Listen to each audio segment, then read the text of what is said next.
Hey folks, my name is Bob Maindell, owner of Holding Line Guide Service here in the eastern edge of the Texas Hill Country. I'm the fellow who has worked with MEPS to develop what's called the MAL lure. I developed this, intended this as a bait that would exceed the performance of traditional presentations, especially for difficult white bass in the summer months, where slabs fail, where jigs fail, where spoons fail. This inline spinner, for whatever reason, just really turns the white bass on and will keep them turned on. So what I wanted to do today is introduce you to the bait, but more than that, go over exactly how to use this bait in a vertical presentation for fish that are congregated beneath your boat in fairly deep water. So let's take a look at the lures here. These spinners weigh 5/8 of an ounce, which is an extremely heavy version for an inline spinner. They come in two colors. Those are differentiated by the tails. You got chartreuse and you've got white. That white is actually a glow white. It does glow in the dark. What we've done is taken the MEPS long cast and modified it to make it specific for white bass and specific for this technique.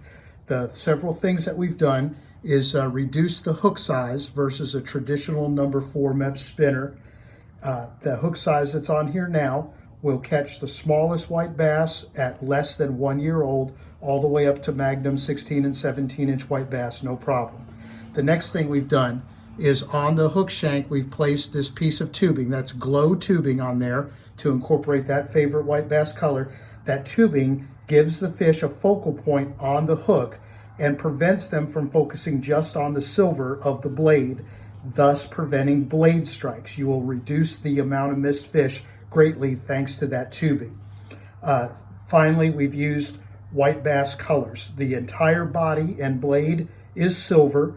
Then you've got glow tubing regardless of tail color, and then the chartreuse and the white tail color. Okay, so to do this demo, I've placed us over a flat limestone bottom, and we're in about 36 feet of water. And I've chosen a calm day to help with voice quality and so forth. All right, so the first thing, I'm using Garmin LiveScope here so that you can see what I'm doing in real time. All right, so I'm gonna go ahead and drop my lure down into the water column here. And as you'll see, you'll see the lure descend on screen.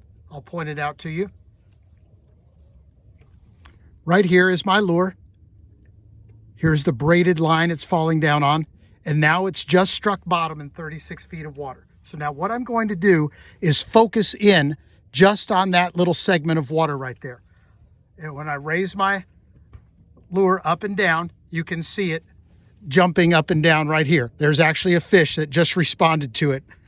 Okay, so now what I'm going to do is turn the handle enough times to bring the lure 1/3 of the way from the bottom to the top. So in 36 feet of water, I want to move it about 12 feet upwards. That's going to be to about the 24-foot mark. So I'm going to turn my handle 1, 2, 3, 4, 5, 6, about 6 times is what it took to get to that 24-foot mark. Then I'm going to open my bail and let it back.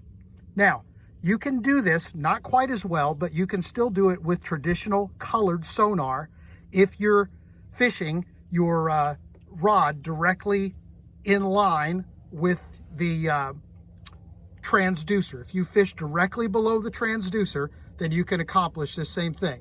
All right, here comes a large school of fish rolling across the bottom. 1, 2, 3, 4, 5, 6, 7. All right, I'm going to drop it back down. Let it strike. 1, 2, 3, 4, 5, 6, 7 turns. Gets it well up to 24. And then back. Okay, so we're going to cut away from the screen now, and I want to show you what I'm doing with my hands as I make those 7 turns, trying to reel this thing, those 7 turns up off the bottom. Okay, so once again, my lure is resting on the bottom, and I'm going to go ahead and reel it 7 turns to get it up off the bottom 1/3 of the way towards the surface. The important part on this, probably the most important thing in this whole video, is to understand you have to start the blade of the spinner turning for it to be effective. So what I suggest doing is getting your line taut, but not lifting the lure off the bottom, and then doing an aggressive, fast first turn, then transitioning into a slower second, third, fourth, fifth, sixth, and seventh turn. Here it goes. 1, 2, 3, 4, 5, 6, 7. I'll do that again. Open the bail, let it fall to bottom, close the bail manually so that I don't close the bail using the reels handle and inadvertently bring the bait up off the bottom. All right, so it's on the bottom, the line is limp, close the bail, get it just taut, and 1, 2, 3, 4, 5, 6, 7. Again, at full speed. Drop it down, the line goes slack when the lure hits the bottom, close the bail, get it tight. 1, 2, 3, 4, 5, 6, 7. One more time. Drop it down, watching the line, it hits the bottom, line goes slack, close the bail. 1, 2, 3, 4, 5, 6, 7. All right, what we're going to do now is cut away to the rod tip and show you what the rod tip does and doesn't look like when this is done correctly and incorrectly. All right, so once again, I've got my lure resting on the bottom. You can tell the line is slack. I'm going to get the line just taut, not lifting it up off the bottom, just barely taut.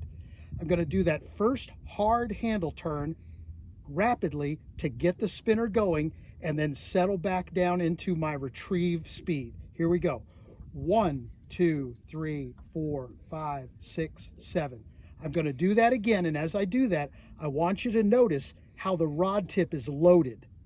It's being pulled down and bowed. Here we go. 1, 2, 3, 4, 5, 6, 7. It's being pulled down because of the resistance of the spinning blade.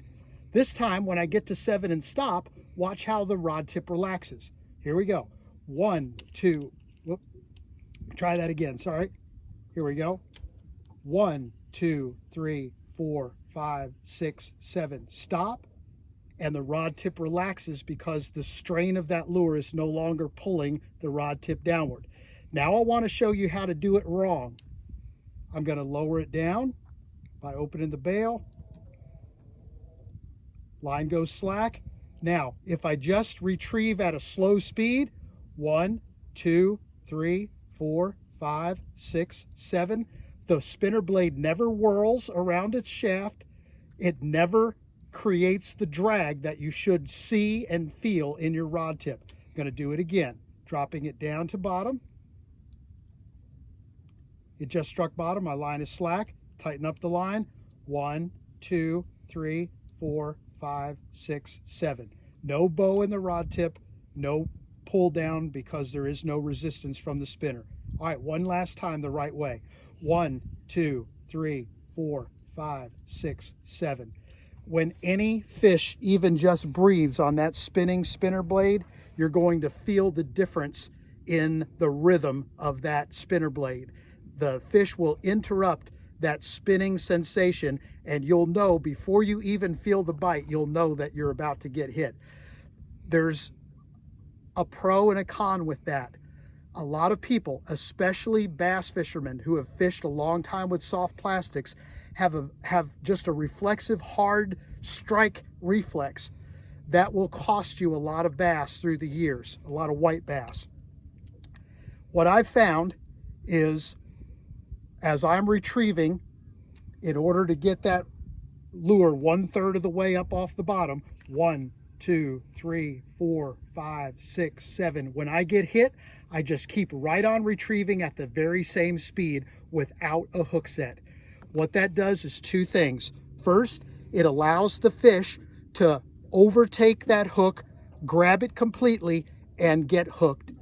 And if the fish gets off, the other schoolmates that chased it up off the bottom will still be in range to swim quickly forward and overtake that. You'll often get a second, third, or fourth chance at different fish if you miss the first fish that bites. If you do a hard reflexive hook strike, you pull that lure very quickly, very far away from the remaining pack of fish, and you will not have a second chance at any fish. All right, so I hope that's helpful. The reason that I wanted to do this is because as I stand side by side with my clients doing exactly what I'm showing you, I'll pick up on one person doing very well and their buddy not doing well at all. And I've tried to analyze what is the difference. Why is one person catching fish and the other is not? And the tips that I'm sharing with you today are what I've discovered is typically 90% of the problem. I thank you for tuning in. I'm going to include a link to the MAL lures in case you're interested in giving these a try. Thank you.